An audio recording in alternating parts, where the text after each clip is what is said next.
Hi, I'm Salvatore Babones. I'm from the University of Sydney, and my colleague?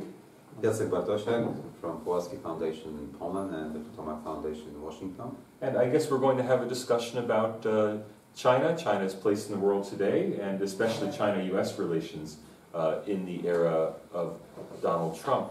And let me just start by saying that I'm a bit of a contrarian about China-US relations. I really think that the China-US relationship is much more stable and peaceful than most people ordinarily make out. Political pundits and political analysts really make their living by fostering a sense of crisis. Personally, I don't see a sense of crisis between the US and China. There's certainly a crisis today in North Korea, but even that doesn't put the US and China on opposite sides. If anything, it brings the US and China closer together. And I think we'd especially like to talk about the South China Sea dispute, which is often seen as this disruptive element in US-China relations, but which I see as really fundamentally a sideshow in a much larger, stronger economic relationship.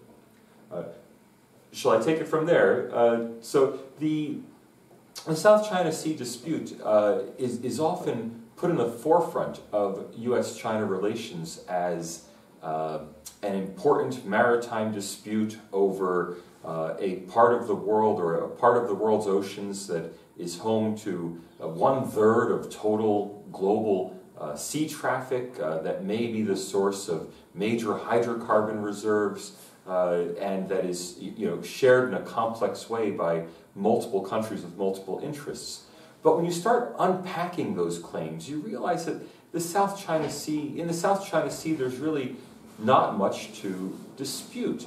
First of all, yes, there's an enormous amount of ocean trade in the South China Sea, but most of that trade is China's. So it's impossible to imagine China closing the South China Sea when that would completely destroy the Chinese economy. For that matter, the other countries that use the South China Sea as a trade route, especially Japan, could, at very little cost, reroute ships around the South China Sea if there were a conflict there. So a conflict in the South China Sea would primarily cause disruption for China, more than for any other single country. Second, the hydrocarbon reserves, much talked about, are actually almost entirely in the undisputed continental shelf areas of the other countries. That is, they're not in the areas being claimed by China. So again, I think it's something of a sideshow from the standpoint of the larger global economy. Take that on the, look at the other side of the balance sheet, and you can see that US-China relations are incredibly deep in terms of trade, in terms of investment, in terms of the number of Chinese people who are actually raising their children in the US. There are 300,000 Chinese students at US universities. I just don't see any grounds for thinking that this is a weak or a fractious relationship.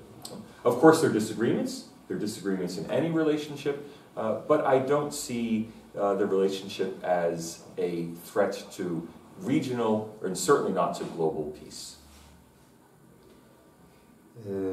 Thank you for this introduction. It is very interesting to hear that still there are people and analysts and scholars who think that engagement is on the table.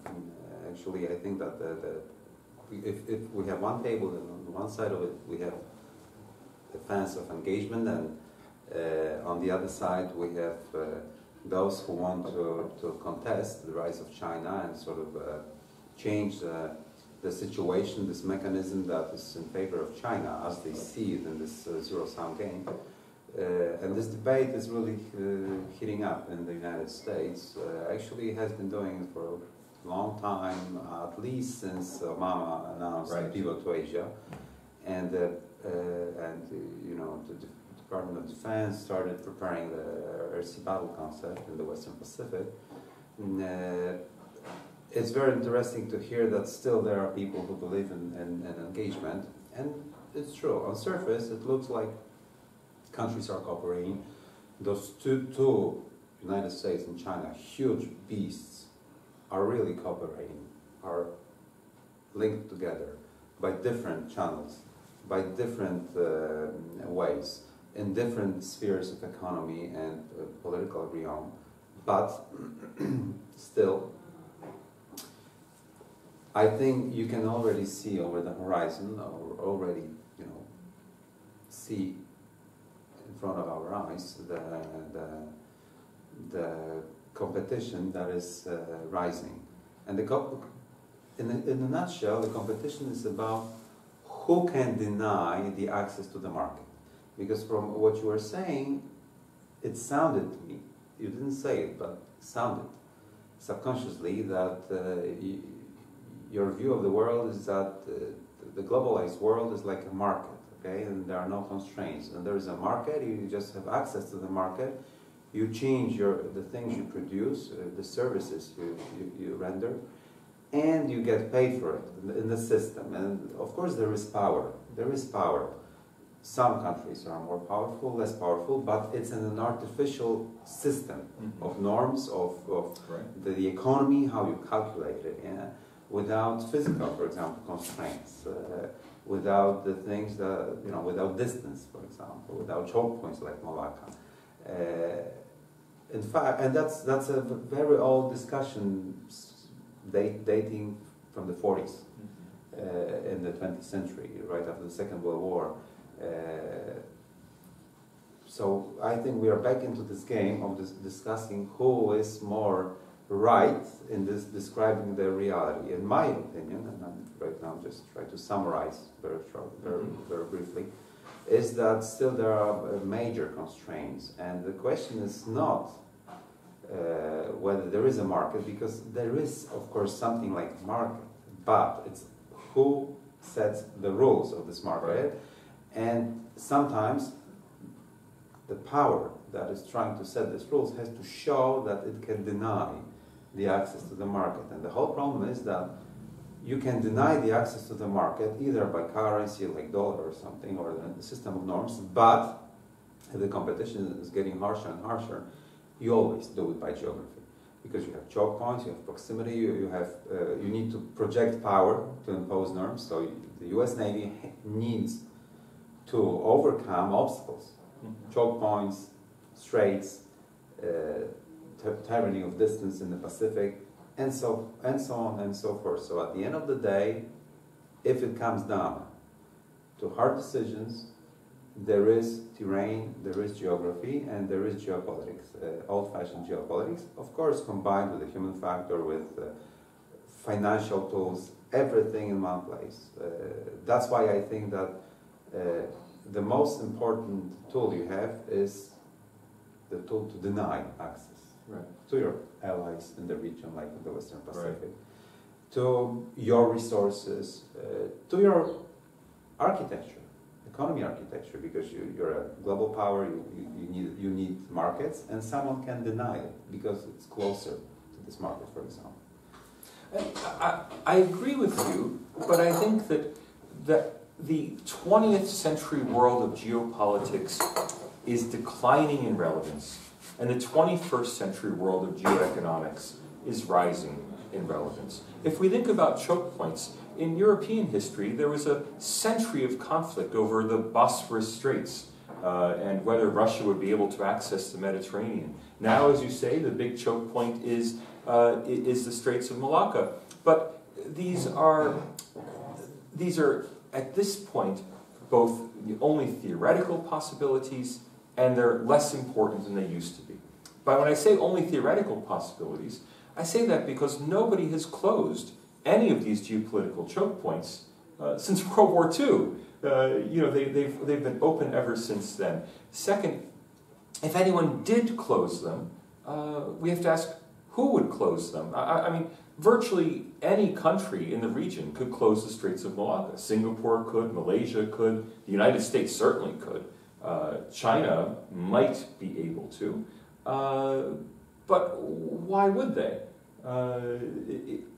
Short of an all-out Third World War, it's hard to imagine any reason. I mean, no one's even closed, Iran didn't even close the Straits of Hormuz despite all of the conflicts with the US over the last 40 years. It's no longer the way the world works. Now, we could debate why that's no longer the way the world works. I can just say that empirically, this isn't happening. And I think it's very unlikely to happen because the actors who have the capacity to close these choke points have an interest in keeping them open. For the time being. That's sort of what you described, that there are global commons that are open, because basically this is what you said, is an illusion. They are not open. The only reason why, since the Second World War, we have all those straits and choke points open is that the US Navy is a preponderant power in the oceans. Okay. If it were not, probably also maritime domain would be divided. This is why the US Navy and the Department of Defense and the US, security environment is working on how to restore the freedom of commons. Yeah, that's what they call it. That's a thing. This is an illusion. This illusion comes from the fact that the sea powers like Great Britain and the United States are always interested in increasing the volume of trade, because they, both of them, being the maritime powers, positioned in a very good place in this world system, this market, are having simply commissions of the volume of trade by, for example, US dollar or British pound and everything. It will change if the US Navy, like overnight. Plus, there are a few exceptions in the openness of global commons, which you referred to. Take a look at the Cuban Missile Crisis. The United States imposed a blockade, and nobody could get into Cuba. So who did it? Because the dominant sea power can always do it, and it's only an illusion that is not happening. And if you are at another power, which is dependent upon resources, upon access to the market, you always know that this is this horrible US Navy that is controlling it, and they are in a better position than you, and you need to make concessions. So, being a big power, a major power like China, you think how to change this dynamics, how to change it, because if you don't change it, then it means that you do not have a good geostrategy. If you don't have a good geostrategy, then history shows you that you do not read properly the geopolitics, which means that you don't read the reality, and then you are in decline. So it's really a zero-sum game in the major power relationships. For sure, United States seems to be benign in not doing it, but in fact, the United States is doing it very much indeed. I agree with everything you've said. I would only press you to answer the question, if China controlled the Straits of Malacca, why would China potentially close them? When it's China's trade that goes through the straits. Yes, but they will have the keys to decide, and that's a major thing. If it's favorable for them, and if it's good for their economy, they will keep it open. But it's hard to imagine. It's hard to imagine any scenario in which China, as we say, cuts off its nose to spite its face, to cut off its own major trade artery in order to make life inconvenient for its partners. China might just as well declare an embargo on the world and stop exporting, which is equally unlikely. But I think it's more, China is the main power horse of the current globalized economy. So I think it's more in the interest of the United States to deny access to those choke points, be it dollar, be it SWIFT system, be it Malacca Strait. Well, it's not China. And you can see it already unfolding in Trump's words. Trump is simply signaling to the world, both Germany and China, that the rules, of course, that we Americans had imposed, that's what he said. We imposed, we created, need to be changed because they don't work to the interests of the American middle class. And he's trying to change it. There is, of course, the resistance. It confirms what I just said, that it's not like, you know, you have this market. Someone is shaping it.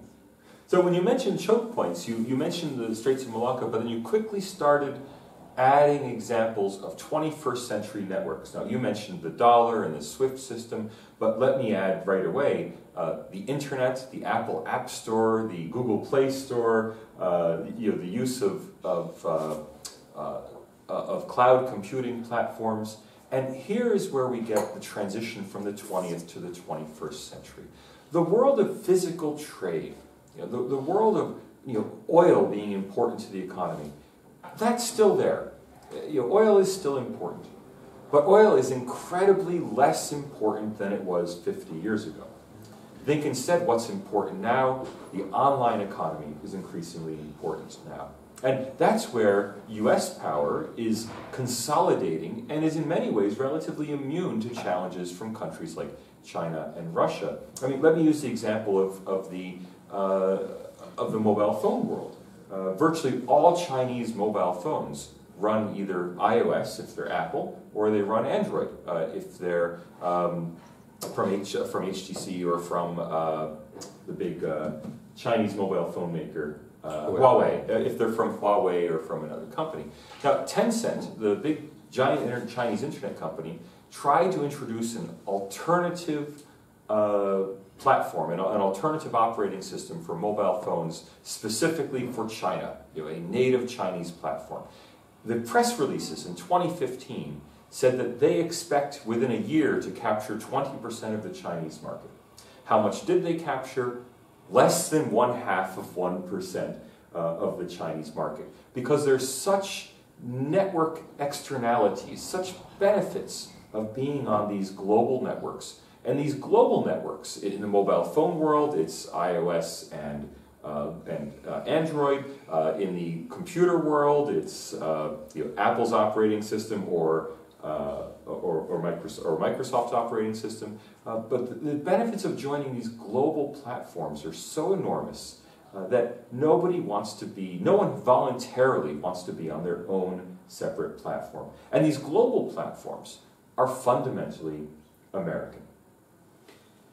Again, I would disagree.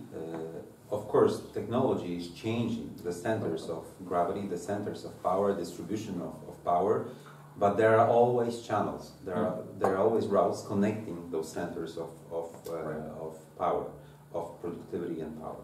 So you had the sea lines of communication. You had the trade routes in the old times. You had trains.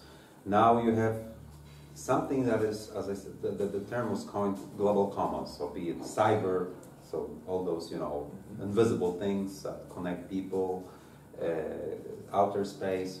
Yes, these are all global commons, but they also have choke points.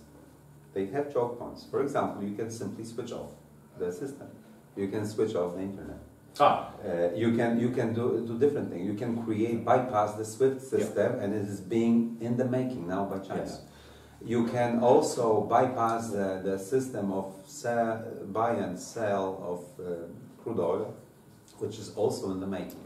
So, of course, there are different visible and invisible channels, but still, visible channels of communications are more important in terms of the root power of major powers. Exactly, that's why the United States has a forward posture in Eurasia.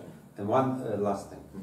Of course, if the United States were not a global superpower, then in a way you would be right by saying that the United States is strong enough and has this innovative economy, people working and being strong enough to survive. Because basically that's what you said, but not strong enough to be a preponderant power in Eurasia. The United States has to be here in order to have influence, to impose, to be a factor in deals, in economy deals, in military deals, in everything. Otherwise, the United States will never shape the reality if it's not present, and it has to be a physical presence for many, many reasons, also because of economy. And there are those choke points. Plus, products are being transported in swift, short channels and longer channels. It costs. There is cost imposition. Everything is, It's not so easy.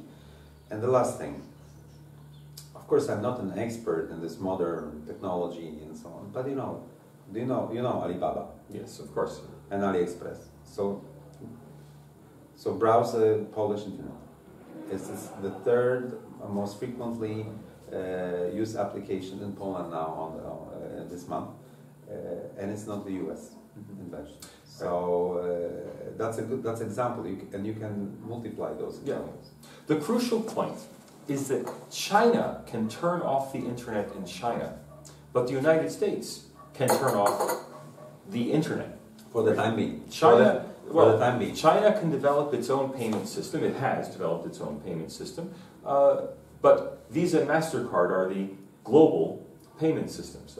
Russia is developing its own credit card payment system to reduce its dependence on global networks, not to have a substitute global network. And the reason is that people like you and me and people in Latin America and across Asia and Africa, they may occasionally, for symbolic reasons, use a Russian or a Chinese network. They may use a Russian or a Chinese network if those are state subsidized, so they're lower priced.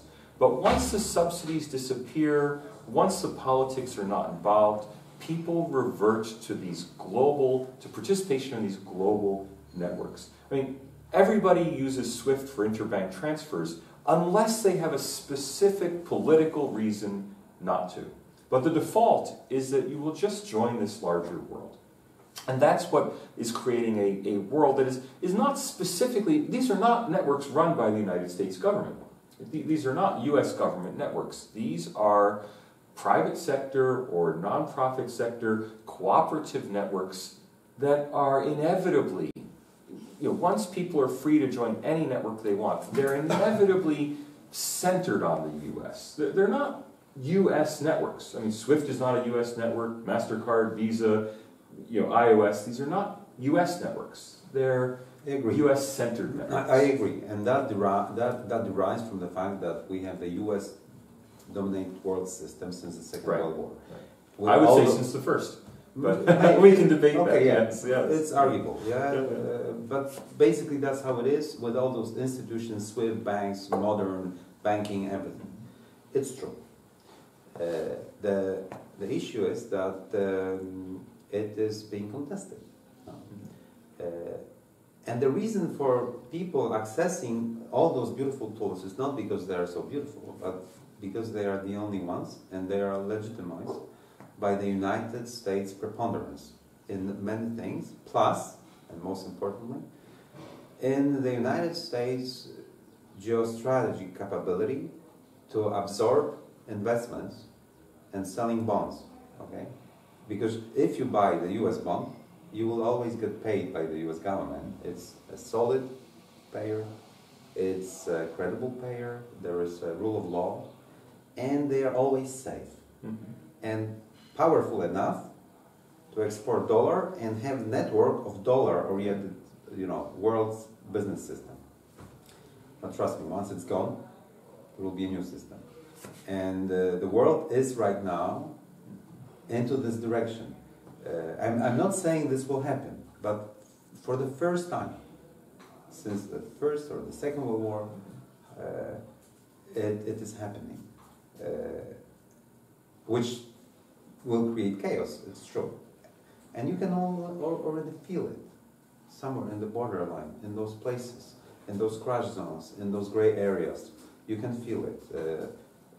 What is important to say that it is becoming, because of the United States economy, it is becoming more and more probable that the United States government bonds will not be the best and the safest assets to buy in the coming decades in the world.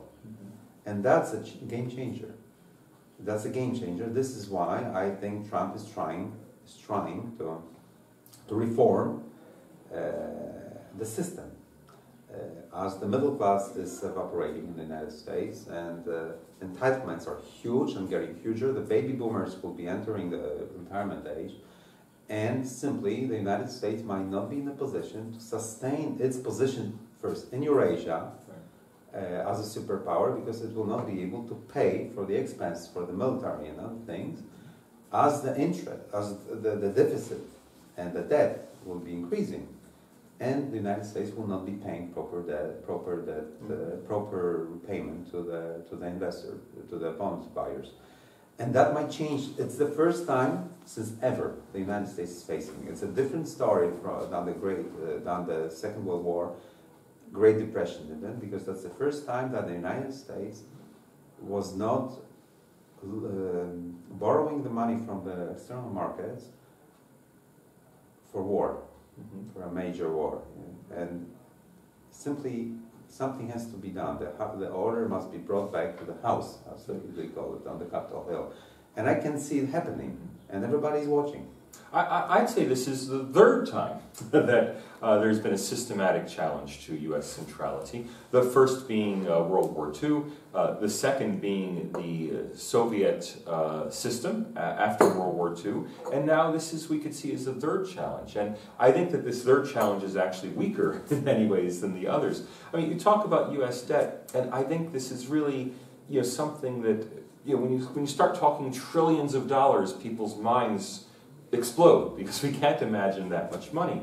But in fact, the U.S. deficit as a percentage of GDP is well within ordinary rich country standards. The U.S. was very close to paying off its national debt in 2002 when Alan Greenspan went to Congress and said, if you pay off the national debt, that will disrupt the entire global financial system, so you better have a tax cut in order to keep the deficit and keep the debt. I remind people that at the end of the Napoleonic Wars, the UK, with a much less sophisticated fiscal and financial system than we have now, the UK had something like 200% of GDP levels of debt. And that was the beginning of the Pax Britannica, not the end of the Pax And they paid back all that. And they paid it all back within 20 years. I think we're easily distracted by these enormous numbers for debts, and you have to put it in perspective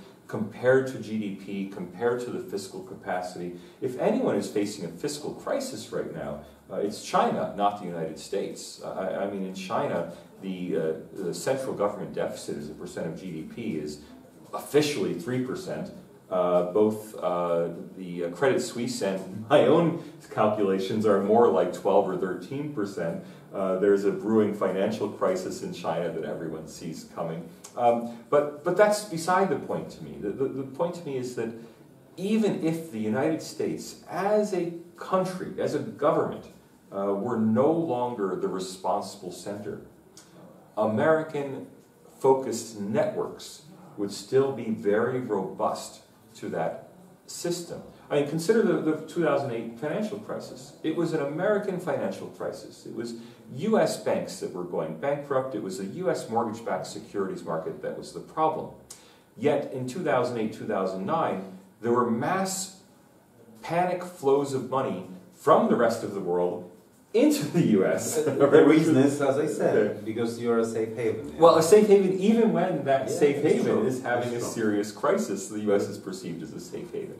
And that's not because the U.S. government is so efficient or is so highly respected. It's because the U.S. is at the center of these global networks. I mean, no one has to use the dollar. Anyone can use any currency they want in the world. But 85% or 88% of all international currency transactions involve the U.S. dollar, because it's just a network convenience to use the U.S. dollar. It's very good in our discussion that you mentioned about being a center of this network. Yeah, it's a lot, but it's also too little. It might be too little in the future, and it creates tension. Because if simply you're a center of the network, controlling the screen of deals, then other players that work think that you abuse them. Yeah. And that's what's happening now, and you are being contested also for that reason by China, not by Russia, that is a very weak and weakening country, but by China. I will give you an example. Sure. There is a reason why Donald Trump is saying that productivity and industry must come back to the United States. The reason is that besides some exceptions. And beside being a center of networking, of those things that are light, do not need to be on the ground. You simply have no products that are compatible in the international markets. And that's a huge change from the 50s, from the 60s, from the 40s, except for the military and all those iPhones, things that are just invented, light, do not involve heavy investments, heavy stuff, then the United States, and it's exactly how sea powers evolve to being a hub like London, a center of connecting, of financial things, but real economy is downturned. That's one thing that has to be addressed somehow because it's unsustainable in the long run.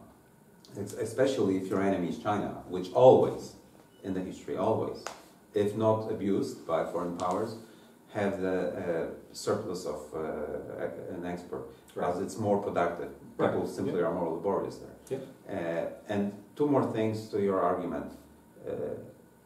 I think that the challenge that you're facing is much deeper than you face from Germany and Imperial Japan or in Soviet Union. And that's why I'm in favor of the zero-sum game. That was an argument that finally convinced me. Soviet Union was a poor country, huge. It was landlocked, huge, on continental scale, but it didn't have physical access to markets. U.S. Navy controlled all Turkey Straits, but did not Japanese Straits. Yeah, but they were not competitive. They didn't produce anything that was competitive in the international markets. So they were simply not in the game. Right, I agree. They were, inside, domestically, but not in the game.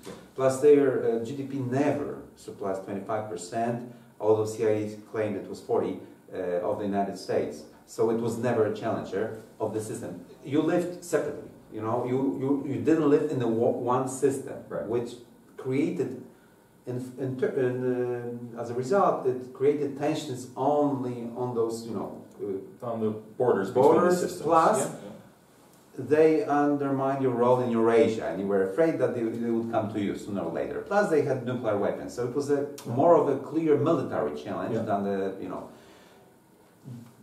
Hitler's Germany was not a part. It was also a landlocked country, and the reason why they went to the First World War was they wanted to change it, and the sea powers didn't allow them to happen. And Japan was poor, so both combined GDP of Imperial Japan and Germany in 1943 never exceeded 39% of the U.S. economy at that time. And U.S. had Great Britain with privileged trade systems, all those Anglo-Saxon world, Soviet Union on itself.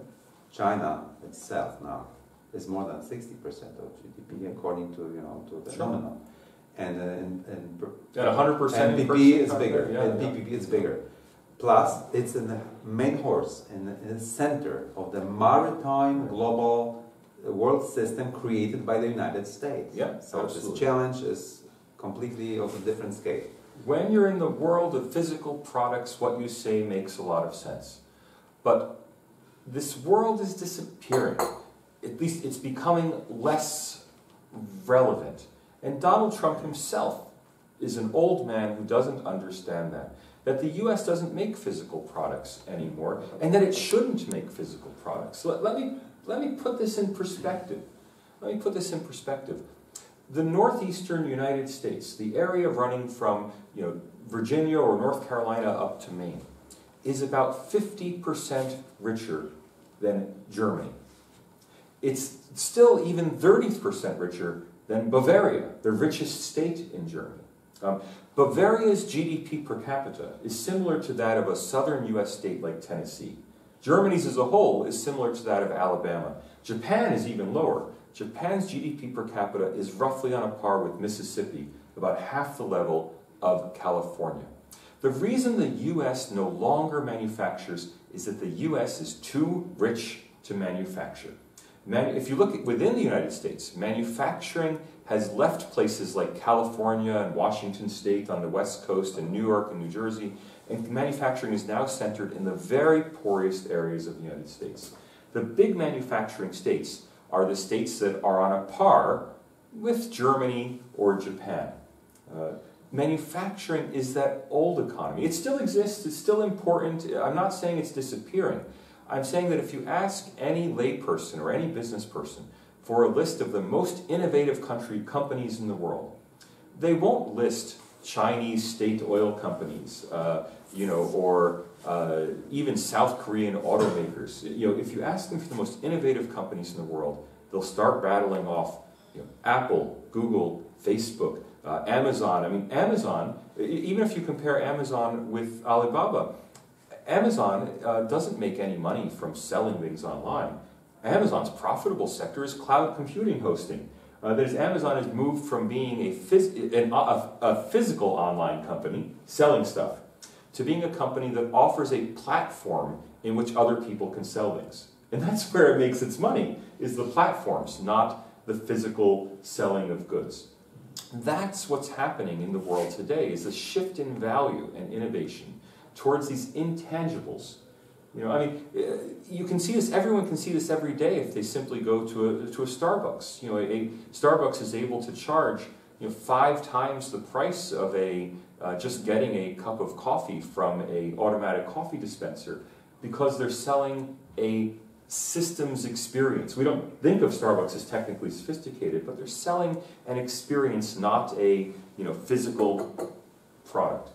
And that's the key to the 21st century economy. You're very much right, but you may only sustain it if you have a main power and a normative system and everybody listens to this power. So there are norms, because otherwise everybody will violate the Starbucks stuff. And Amazon. Yeah, absolutely. It's the enforcement of intellectual property is key to these networks. So you need to have a system, coherent system, and someone has to be in charge of the system. Otherwise, everything that you're saying is not working, and it's another illusion. It's working so far, with some tensions in some places, because of the preponderance of the United States, and in my opinion, as a cold geopolitician, because of the USA. Okay, and at the end of the day, it's again who is setting the rules, especially in Eurasia, which is remote from the United States. The reason why your economy is so innovative is because, first of all, you have a great educational system, and that's a great thing. But others might catch up. The second thing is that, and this is a purely American phenomenon, and again, I think it's because of geography and the rule of law, and how people start behaved for many generations, and they are used to thinking like that. You have an easy access to the private capital. So if I, figure out something in my garage, right, I don't need to go to look for the loan to the bank. I'm just thinking, just give me some money, guys, right, okay? And there are local markets, capital markets, and you get that. So at the end of the day, people get subsidized in a good, in the good meaning, by private capital that is easily accessible, and that's a great. I wish my country had it, because if we had it, that would be a great, springboard. Other countries don't have it, but they didn't have it in the past either. Like Germany, they didn't have it because they were landlocked. It's a classical example of the sea power and the access of the scapula. Because if you're networking, we have this guy, another guy. You are a hub like London, like New York. Then there is always money. The thing is to find a good project, but there is always money. It's not how the continental powers behave. It's not like the continental powers behave. They need to design other things. And what I'm just saying is that you having all those advantages still in place, with you having all those norms and everything, I still think that the United States position is being contested by China itself, by its sheer size, and how it's structured in the world system of global trade. Because you make money and you profit from their work in a way. You say you're too rich to manufacture, but they do, and you wear the clothes that they do, that they make. Oh yeah. And once things are changing, and the status quo is changing because they want to change their status, you don't want to give it to them. And then the competition is rising. First, who's setting the norms, abstract norms, and then it will boil down to the Strait of Malacca and the Western Pacific and things. Because and forgive me, I don't mean this as an insult, but I think you're still living in a 20th century world. Look, the United States Navy was crucial to keeping sea lanes open for U.S. products when the United States was the workshop of the world and U.S. exports were going out to the whole world. Today, as you rightly point out, the U.S. exports very little in terms of physical products. China is the export hub of the world. And I would say, let China then police the sea lanes. I mean, the country in the world that has the biggest national interest in keeping sea lanes open is likely going to shift from being the United States to being China. Or Germany. Perhaps. This is why Trump is saying to Angela Merkel, pay the money. Perhaps it's shifted already. But then we don't have to worry about China contesting the sea lanes because China, as the world's manufacturing hub and major exporter, let the Chinese Navy keep the sea lanes open. The sea lanes will stay open. The U.S. priority is not that the U.S. keep the sea lanes open. The U.S. priority is simply that this system keep functioning. I mean, look, when I keep focusing on this shift from physical goods to intangible systems, I think it's important to keep in mind that, yes, all this stuff comes from China, but if China suddenly refused to sell shirts from the U.S., very quickly, they'll just shift to buying shirts from Bangladesh. If China refuses to sell mobile phones to the U.S., very quickly, production shifts to Mexico. We've seen that in the oil market. When there's an oil embargo from one country, they just shift from importing from somewhere else. But what if the United States, being a remote power in America, is realizing that Bangladesh prefers to work with China? Because China has more money, is closer, and it's a bigger market. But what does work with mean? I mean, even if China owned all the factories in Bangladesh, they have to sell to somebody. I mean... To Eurasia. They can sell to Eurasia. Forget sea lanes. Even if the PLA has no navy at all, it could declare a unilateral trade embargo on the United States, refusing to export all of its products to the U.S. Why would it do that? I mean, I think it's not their interest. Well, if that's not their interest, then saying that there's a threat that China might come to control a certain choke point or even a certain network, but that China's national interest strongly favors it keeping that choke point open. Well, let China have the choke point. Then I'm not that concerned. It's in China's interest. But if the question is heard more and more in the United States, and you know it, I know it, so you know it too, that it is an argument that is being raised in the United States. Oh, it is. Yeah, I think it's sanctions. Local, sort of a division of the world into the trading systems to protect the U.S. It's not to protect China. China wants to have open lanes of communication because they are more competitive. People are talking about it a lot, but I don't think that division of the world is actually happening. If anything, unfortunately, we don't have proper statistics to study this. But I ask people to imagine,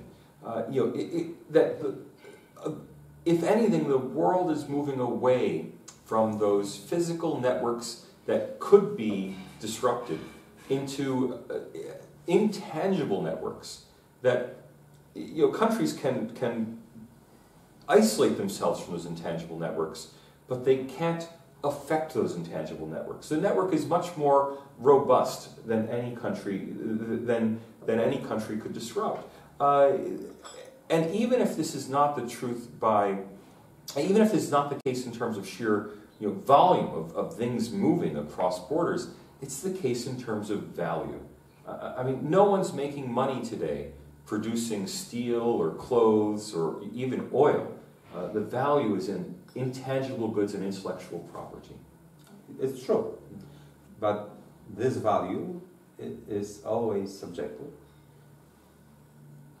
And the reason it is that its value is being attached if the whole system is working. Once it's gone, we get back to other constraints. Yeah? And already all this discussion going on in the United States with Trump saying that we will sanction this one, another one, Angela, you need to change your behavior. You need to pay because you benefit from our Navy simply policing the open lanes of communication. The Baltic Sea. Maybe Baltic Sea, they don't. No, they do. And, yes, but before I forget, I wanted to tell you, basically, mostly I'm a military geostrategist, and it's for sure that in terms of the military power projection, there are physical constraints, and the U.S. Navy knows it, and there are choke points, and there is presence, and there is influence exerted by the presence, and it never changes. And both China and Russia created an anti-access denial capabilities that can simply phase out the U.S. both presence and influence into the regions that are close to those countries, those powers. And because the United States perspective is that the United States is also a Eurasian power, projecting power from remote America, it has to be addressed. And it's a completely physical phenomenon. You simply need to overcome distance, you need to overcome realities, physical realities on the ground, military capabilities that are linked, deriving from the terrain, the domain, physical domain. And I also think that this is a real foundation of the system. If it's gone, and fear is instilled in the minds of other countries, Bangladesh, Eurasia, Belt and Road countries, Poland, Europe, that their future might not lie well with the United States, that cannot protect them. Because and later the United States will not be posing the rules, and it will not be the system guaranteed by the United States. So bandwagon will start, and things might get chaotic. And you can see it in the Western Pacific already. North Korea's thing, you can see the allies, Philippines, Malaysia, Belt and Road countries. That's why we didn't say almost a word about Belt and Road, but I think that's why this. It's a huge strategic geopolitical design by China, and it has a chance of success because of all those reasons I mentioned. Yeah? Well, I had the first word. I suppose you have the last word. Great to talk to you. Thank you.